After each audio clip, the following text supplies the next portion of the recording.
Al, you've served your country in an outstanding manner. The greatest legacy we can leave behind is the memory of a life lived fully and honorably, a life dedicated to being the best we can. You've done that and more. The dash that extends between 1963 and 2009, which represents your time, blood, sweat, and tears on active duty and as a government civilian, is a testament to the true servant leader you are. You understand the power of one person to make a positive difference, and you live it every day. After all, it's not the living that's important, it's the living rightly, and you've done that well, my friend. My prayer for you is that the wind direction changes the runway in your life, that you would continue to have tremendous pride and joy every time you see a jet in the sky or an airman hard at work, and that your heart will swell with pride knowing that your Air Force is much better for you having served.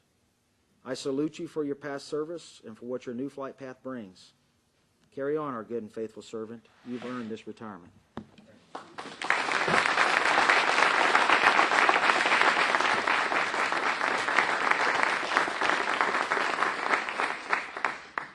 Colonel Gandy, Mr. Greer, would you please come center stage? Ladies and gentlemen, please stand for the official presentation of the Certificate of Service.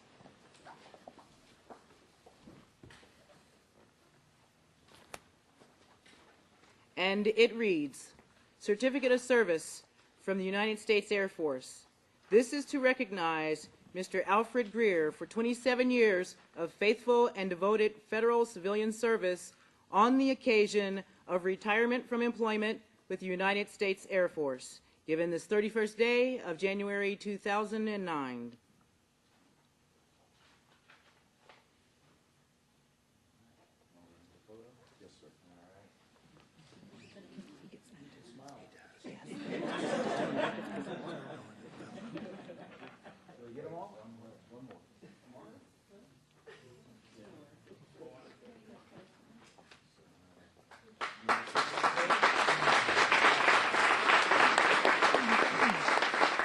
Ladies and gentlemen, please be seated.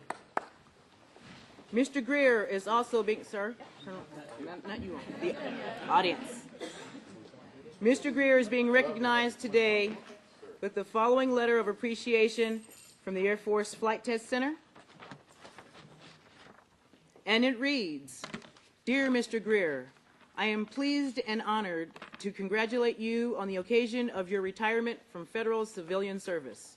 You have made a lasting contribution to our nation's defense during your 27 years of dedicated employment.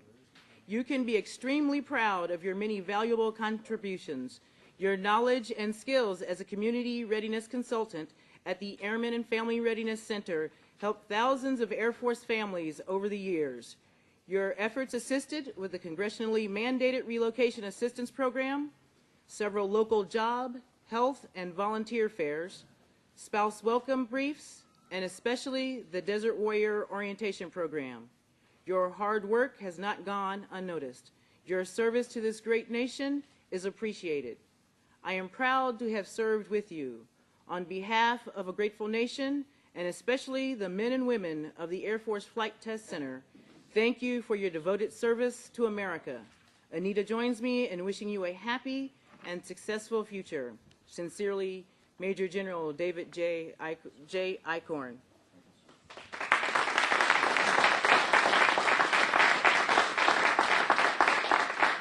Mr. Greer, the floor is yours. Thank you very much, Kimberly.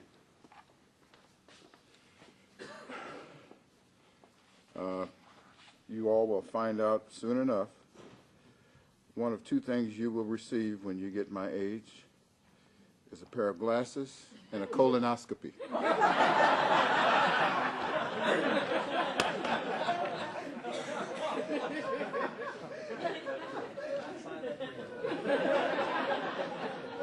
I want to first of all thank Indy.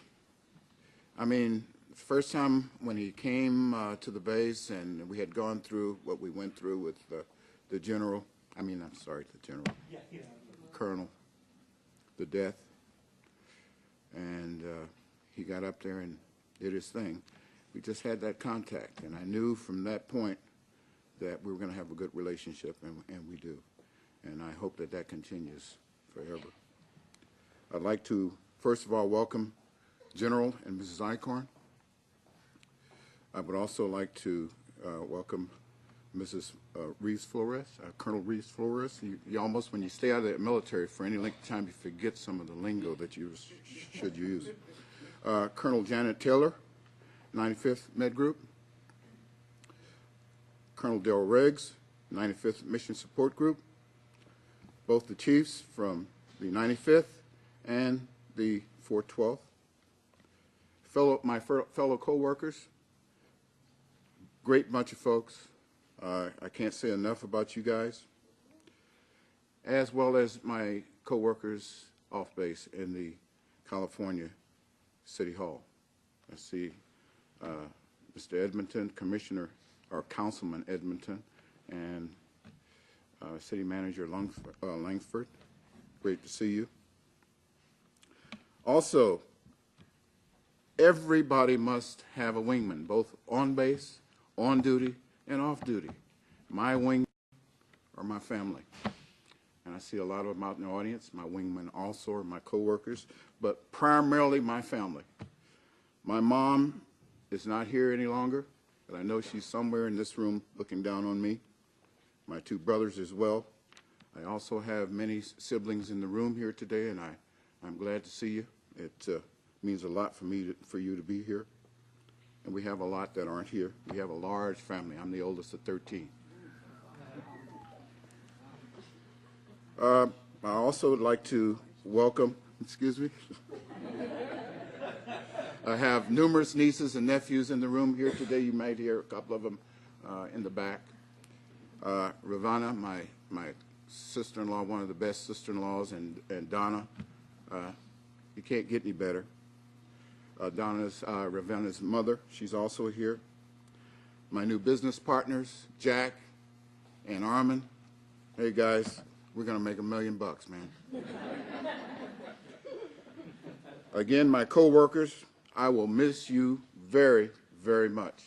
You know, when times have been hard, we've gone through murders in the past, not recently, but years ago. We had to work it out, and we did. We got through it. As a matter of fact, when we finished, both families were hugging each other when they left our office. Hey, can't get any better than that. When we went through the colonel's death, that was a hard time for this base. I'm telling you, it hurt everybody, but this lady right here pulled us through. She had that commander's call.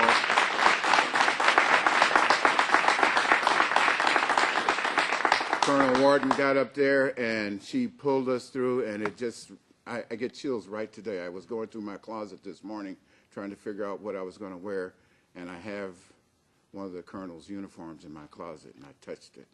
It said, help me through this today. And I believe he's doing that.